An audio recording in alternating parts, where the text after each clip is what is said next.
na-burnout ako, not function. Tapos I don't know how to go through life anymore. It has become a trend. Imagine for 10 years. I felt like kaya kong i-handle na hindi ko kailangan uminom ng med.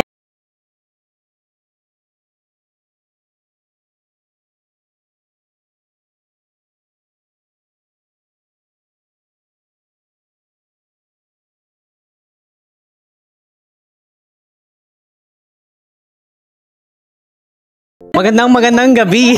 Kami! Wala pa kasi tayong opening, so let's just say that this is our first episode again. Ako si Bexro. And I'm Jem. On a serious note, sabi ko, why don't we talk about mental health? Kasi napag-usapan nga namin, and with the light of the recent passing of Kim Atienza's daughter, si Eman, nakita namin on how important it is to talk about the things na usually we don't really talk about. Nakatuwa lang na kahit na pakonti-konti, nabibring into light yung matters about mental health. It's good na mas marami ng influencers or people na nagiging open about mental health these days. What I also want to point out at first, yung put on the top, is how important for us to check in with our family and friends and loved ones na they may seem okay. Alam mo yun, they may seem smiling, they are highly functional, pero hindi pala natin alam.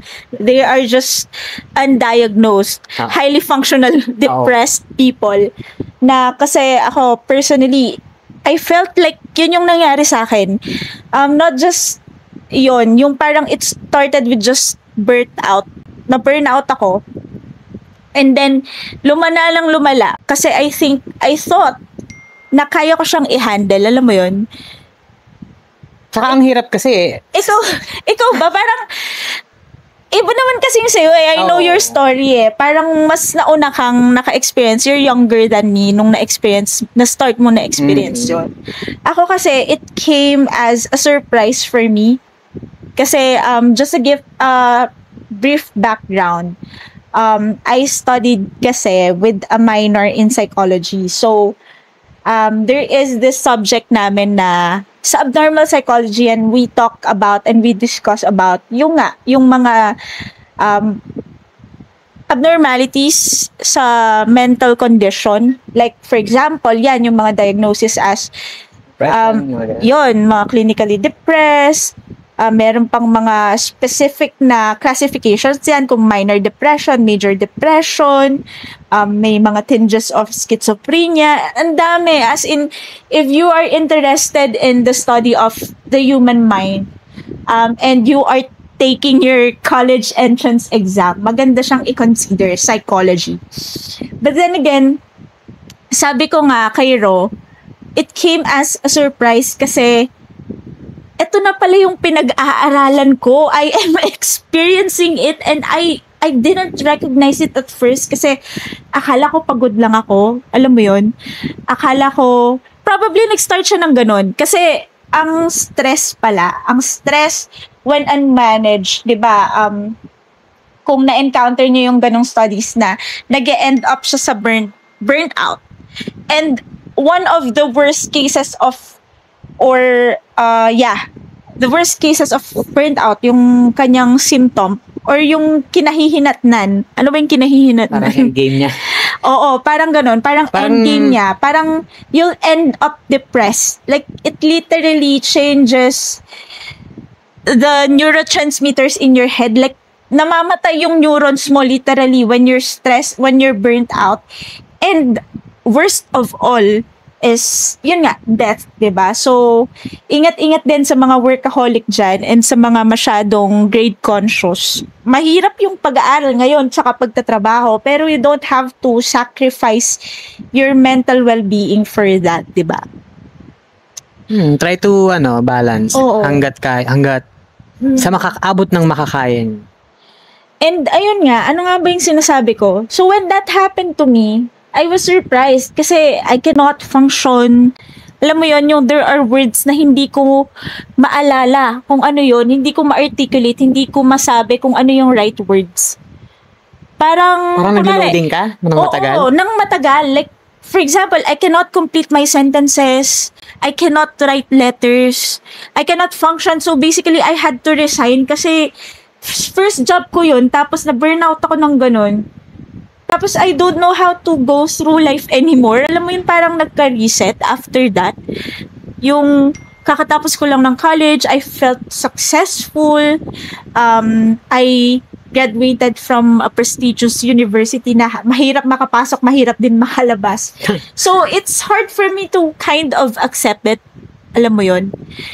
And the more surprising part is, nauulit-ulit siya. Even if I was hoping na that's over, and then after a few months, after a year, bumabalik. Every time I get stressed, natitrigger siya. Like, edi nakapasok ako sa susunod kong work, and then I landed to another job naman na parang promotion siya from the job I left. And then stressful ulit kasi kapag ganitong may kalamidad, like this typhoon Uwan, no? Diyan kami lalong papasok kasi relief operation. So I have no choice. Lulusong ka sa baha, puyat ka, papasok ka ng 5 a.m., uuwi ka ng past 12 midnight, minsan past 3 a.m. Like, anong sleep mo, diba? I was not able to recover I was not able to rest my mind talaga. And then, it has become a trend. Imagine for 10 years. Oh. On and off, like, parang alam mo yun, pinagtitripan ako. Itatanong ko sana kung ano yung mga gap, like months, years. Basta, naging pattern. Naging pattern siya. And nung napapansin kong ganun na, dahil nga may minor ako in psychology, I know I should seek help. So, dinala ko talaga yung sarili ko, pero sa psychologist. Kasi, I felt like kaya kong i-handle. Na hindi ko kailangan uminom ng meds. And syempre, alam ko rin naman na meron ding mga ano tawag doon? Side effects.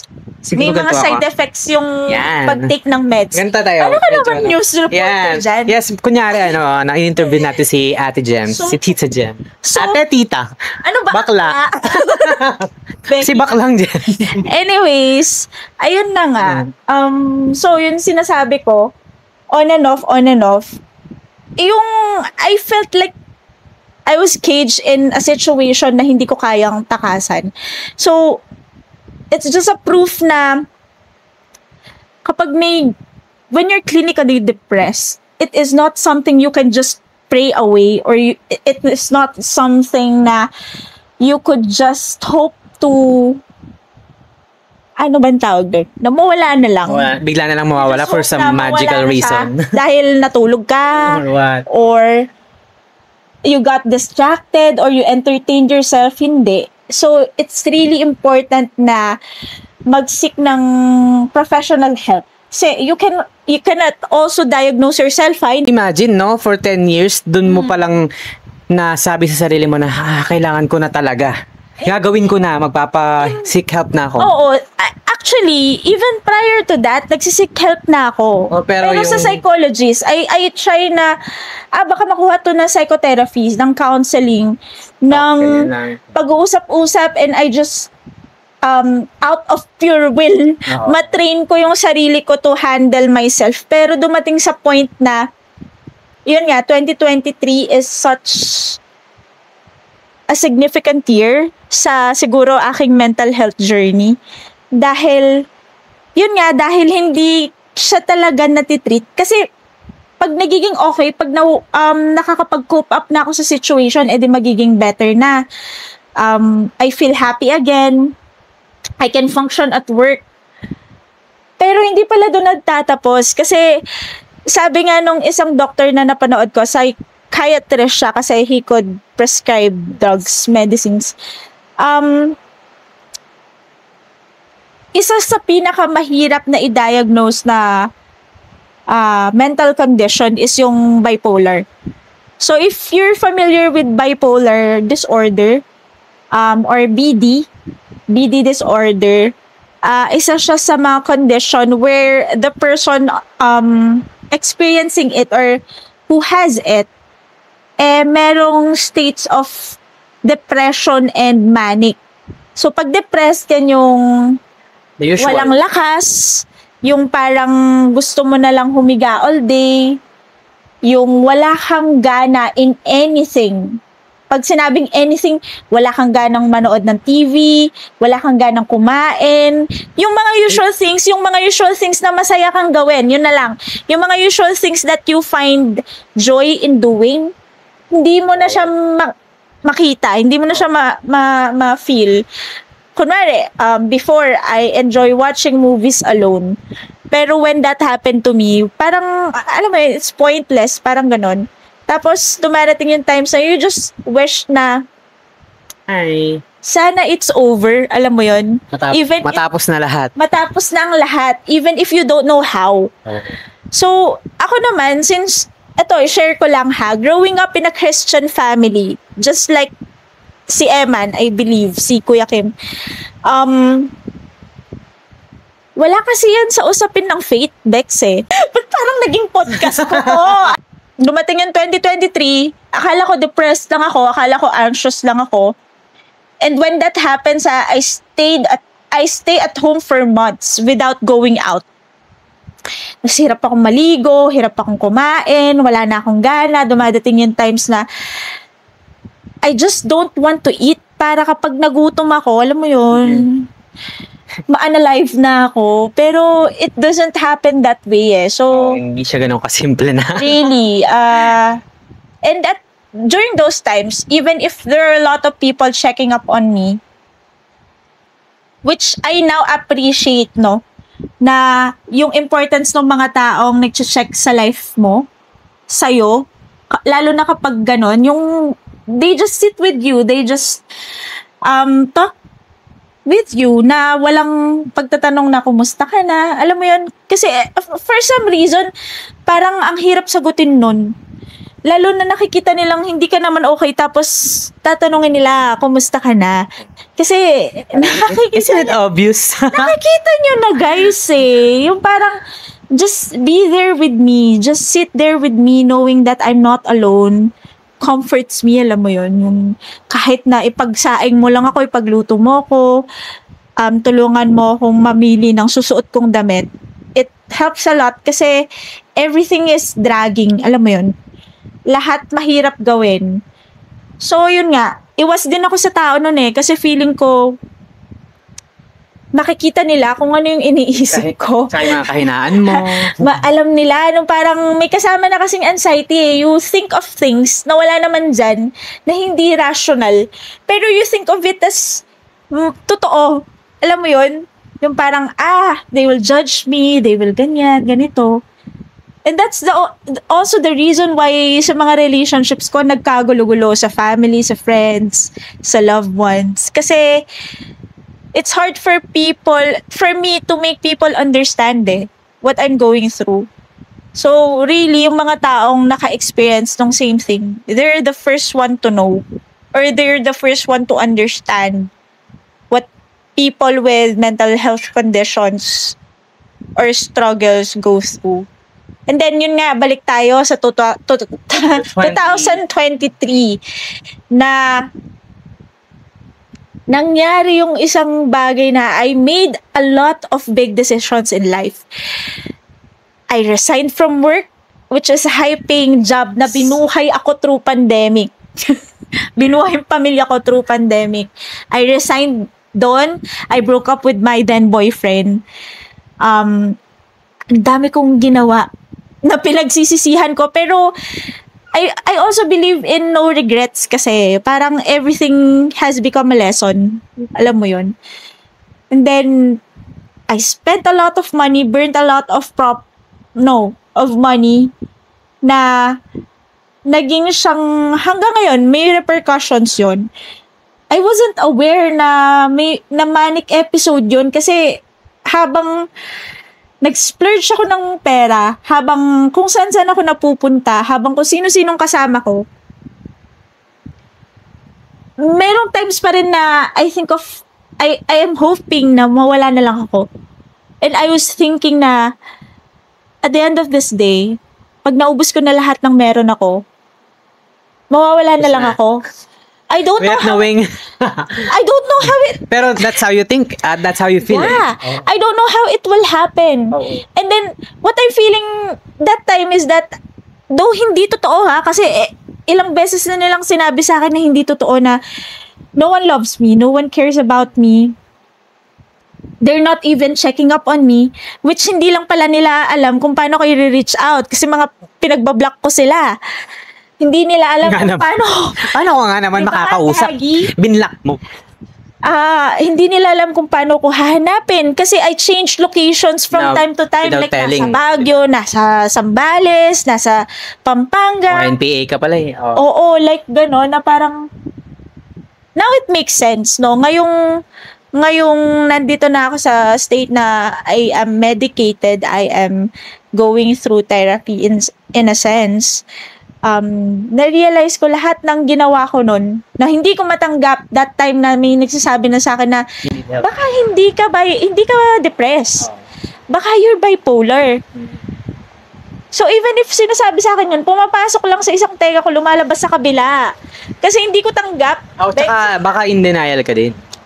Ito lang yung mga pinag-aaralan ko dati. Ito lang yung mga na-observe ko sa iba dati. I mean, paano mo lalagyan ng label yung isang bagay na hindi mo tanggap? Alam mo yun? Yung how could I accept that na hindi ko man nare-recognize na manic ako kasi it feels like I'm just happy. At the time, normal ako. Ganun lang. Oo, akala ko lang it's a strength, it's courage na kung tutuusin ang daming It's parang confidence. nakakatawa nga.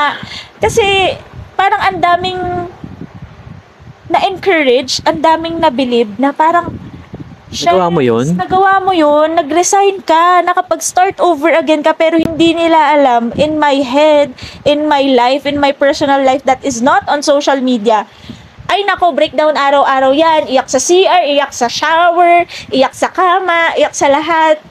Like, yung tipong sa TikTok, makikita mo yung manic episode.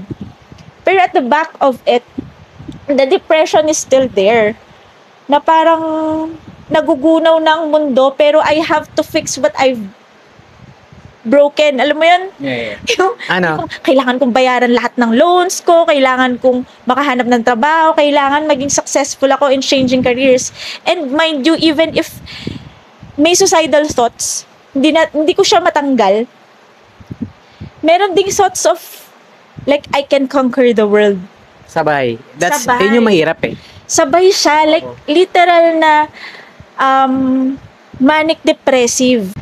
Medyo hininga. Going back lang konti kasi parang nakapag-share ka ng konting definition ng depression or depressive symptoms. Yung manic kasi parang di natin na-stroke. Oo. Kaya going back lang. For you ha. Yung manic, which I am starting to better understand now kasi it's happening pa rin. Ayun, it's happening pa rin. So, manic, it's not just a feeling of happiness eh. It is an extreme sense of happiness or joy, whatever it is that fits better. Tapos, ang dami mong energy. Like, parang ang hyper mo, no? Parang ang dami mong nilaklak na sugar, na chocolates. But then, it's just your mind overproducing Dopamine and everything. neurotransmitters. Sabi nila, yun daw yung organic high. Yeah, like literal, like parang never ko na-try yun, no? Pero if I've tried, or if na-experience ko yun, it felt like that, yung parang meron kang tinake na something, and it gives you this high. Like, lahat ng ipapursue mo, magtatagumpay ka, and everything else. That is why, yun yung role ng mood stabilizers. Yun, kaya nga mood stabilizer kasi it stabilizes your mood na hindi ka nadidepress, hindi ka sobrang nagmamanik na I can conquer the world, like literally. Meron bang napanood niyo yung movie na yun? Yung may tinitik na pill. Tapos, parang sobrang bilis ng under ng isip niya. yung na pass niya na yung limit na kakayahan ng brain, something. Oo, hindi ba limitless yun? Hindi limitless. ko, Pero ganun ba yun? Pero yun, parang ganun, na parang parang ganun lang yung idea na nasusurpass niya yung limitations nung kung ano yung low-key mong pangarap, yung low-key mong plans, ganun. Like, pero it takes some time bago gumanon. Kaso sa akin, in my case, sa araw-araw, ganito siya. Roller coaster in a day. If you have, ridden a roller coaster, ganun yung feeling, yung may down moods, up moods, down, down, up, wala naman nangyayari. Without warning. Wala naman, like, kunwari, for example lang nandito lang kami, nag-chill. Ngayon, nandun ako sa medyo pataas na mood. That is why may podcast kami. Pero kapag yung tipong kumakain lang kami ng lunch, naiiyak na ako, ganyan, na parang may nanakit sa akin, pero wala naman. Guys, nakakahilo, promise. Ang galing lang nung napuntahan naming psychiatrist ngayon, recently, na nung unang minute niya, nung unang kita ko dun sa psychiatrist na yun, wala siyang nakuha sa akin. Hindi ako nagsasalita, as in, like, nakaganyan lang ako, nakaganito lang ako, kasi I don't wanna look at people, kasi I feel like they would know what's inside my head. Alam ko namang hindi niya ako i-judge. Kasi psychiatrist siya. Pero there is this still feeling na parang nakakahiya. Alam mo yon? Na parang... Ganyan din yung na-feel ko nung first ever consult ko. As in, feeling ko i-judge ako, pero alam mo hindi, kasi trabaho nila yun. Alam ko namang hindi, pero nakakahiya na nandun ako, hindi ko kayang... Yung nakakahiya kasi in a sense na hindi ko kayang i-handle yung sarili ko, which sanay ako na ganito, na I could converse with people, I could talk with a lot of high officials. Yeah, high-ranking officials. Nakakapag-host ako, nakakapag-MC ako. Everything that I can do before, I cannot do that time. Tapos, dun pa lang sa lobby, yung parang sobrang, alam mo yung parang naninigas yung leeg ko. Kasi I cannot look up. Nakaganyan lang ako kasi I am afraid that people would look at me. And when people look at me, malalaman ng buong story. I feel like they know what's wrong with me, na may ganon. Kasi nga, yung stigma ng sa Pilipinas. Diba pa sa atin, pag nagpa-check up ka, ay, baliw yan. Oo. Ay, naku, narinig ko yan. One time, nung naghahanap pa kami ng psychiatrist na okay, yung nauna kong napuntahan, while in the waiting area, merong mga kasabayan na kasama ng patient. Tapos, naglolokohan na, may bata silang niloloko na gusto mo, ganyan, ipacheck na rin kita, bakit yung parang may saltik ka or something like that. Imagine. Na parang ayoko nang ituloy pumunta doon kasi pag pumasok ako doon sa clinic ni Doc, may saltik din ako, alam mo yun.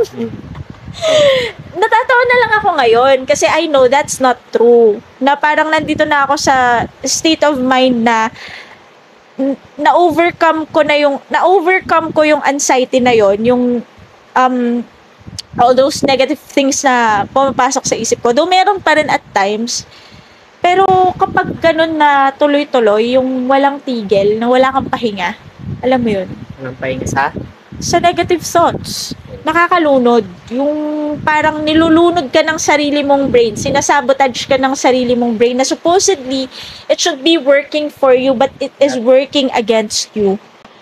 So, ayun na nga, 2023 yan, na like, gusto na akong dalhin ng aking buong pamilya, buong angkan, literally, sa site. Pero hindi ko kasi tanggap eh. So, ito lang yung gusto kong what do you call this? Take away? I-take away ba yan? Or bigyan ng diin. Bigyan ng diin. Sa ganitong matters ha, hindi mo basta-basta mapapadala sa psych ang loved ones mo, ang friends mo, ang sarili mo kung ikaw mismo hindi ka pa handa. Hindi mo pa accept sa sarili mo na you need help. Kasi I thought, kaya kong i-handle eh. Naranasan ko na to for a lot of years, for a couple of years. Ano pa bang bago ngayon? Hindi, yung parang sinasabi ko, normal lang naman na na-splurge ko yung $500,000. It's the disorder talking din. Kasi. Yeah. In just a month, 2 months.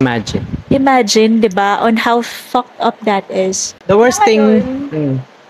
Yun nga, unti-unti ko na kasi siyang na-accept eh. Yung like last year, di ba, 2023, 24, nung naging friends tayo sa work, Oh, na ano na eh, na-share mo na sa amin nasi-share ko na. Kasi pag, yung isang bagay, di ba, I believe, pag nasi-share mo na, you're coming to a conclusion or you're coming to an acceptance of that thing that you already can talk about.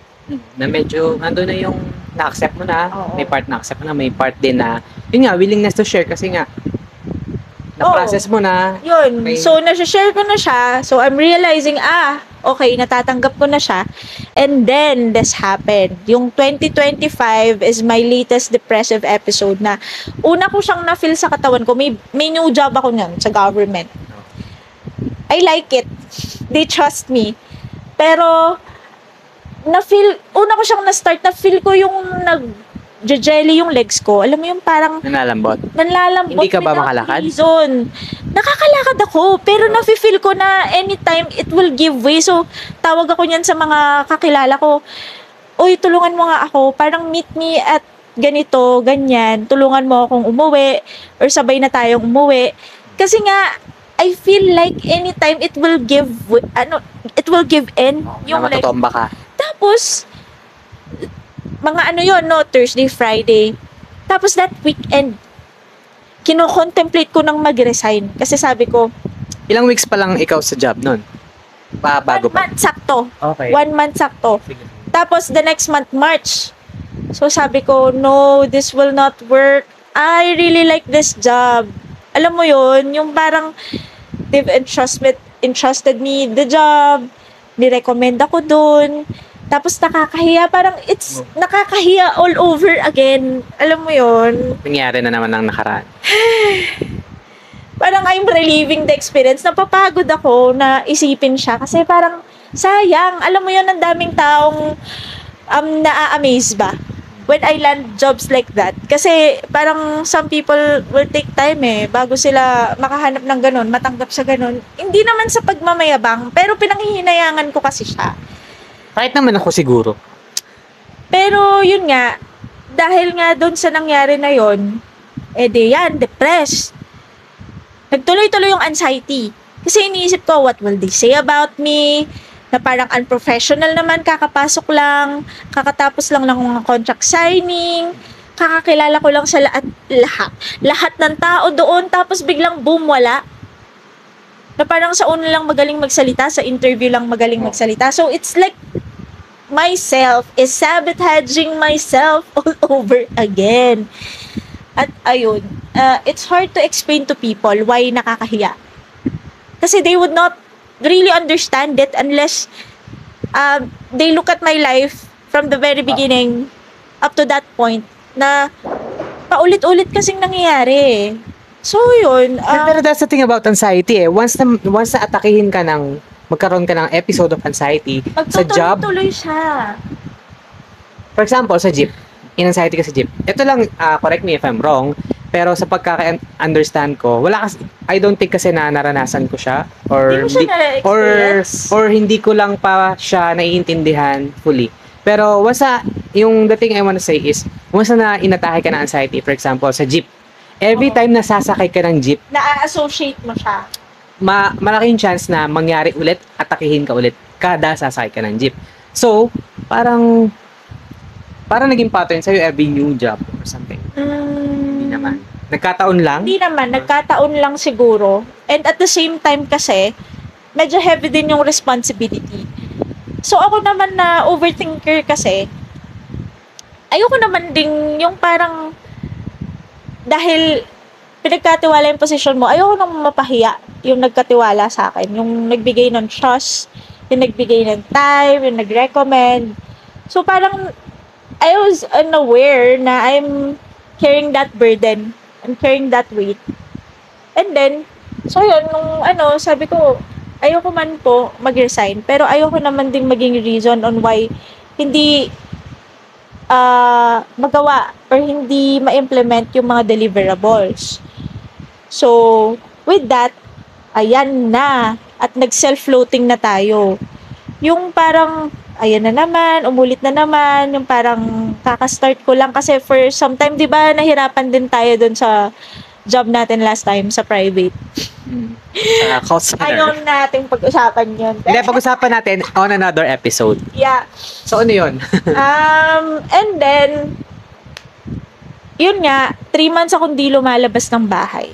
Teens pa lang ako, meron na akong mga struggles. Maraming beses ako nag-quit sa trabaho. Your way of coping up now is you take down notes. Ina-avoid na mag-shoot up naman sa manic. Naglalakad ako sa gilid ng kalsada, tapos biglang pumasok yung anyways, it's okay kung masagi ako ng mga to. Pero main struggles is yung Pagkalabas ko ng room, nasa sala ako, nakita ko si mama tapos humiga ako sa floor.